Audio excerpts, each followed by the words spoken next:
আসসালামু আলাইকুম এভরিওয়ান। আমরা বানিয়েছিলাম ইন্দুবালা ভাতের হোটেল স্টাইলে কচু বাটা। আর সত্যি বলতে এই কচু বাটা বানাতে আমাদের বেশ পরিশ্রম করতে হয়েছে। প্রথমে আমরা কুড়িয়ে নিয়েছিলাম নারকেল, তারপর কচুটাকে কুড়িয়ে লবণ দিয়ে রেখে দিয়েছিলাম 10 মিনিট।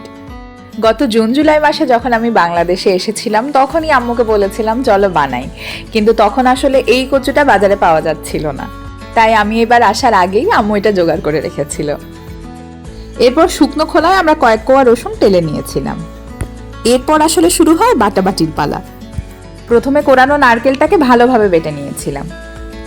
এই ধরনের ভর্তার ক্ষেত্রে বাটাবাটির জন্য শিলপাটাই আসলে বেশি রেকমেন্ড করা হয়, তাতে নাকি স্বাদ একটু বৃদ্ধি পায়।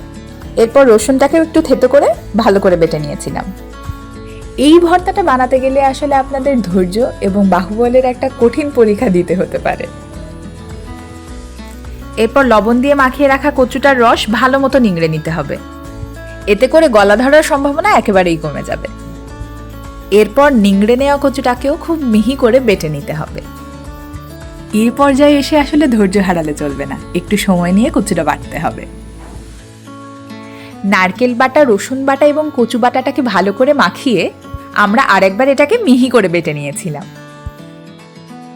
কাঁচামরিচ আর সরিষা আমাদের আগে থেকেই বাটা ছিল, সেটা যোগ করে একটু সরিষার তেল দিয়ে আমরা মাখিয়ে নিয়েছিলাম।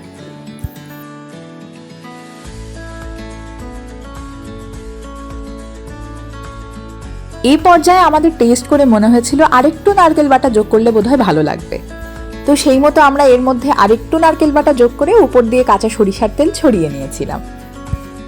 তো এই পর্যন্ত লবণ চাখতে গিয়ে আমি যেটুকু মুখে দিয়েছি আমার এটাকে মোটেই তেমন মনে হয়নি যেমন আমি রিভিউগুলোতে এটাকে দেখেছি।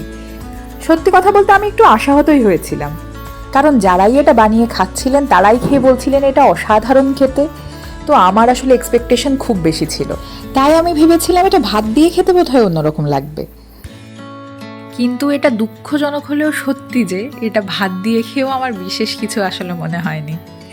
এই ভর্তাটা বানাতে যে পরিমাণ বাটাবাটি করতে হয়েছে তার তুলনায় এর টেস্ট একেবারেই সন্তোষজনক না, অন্তত আমার কাছে।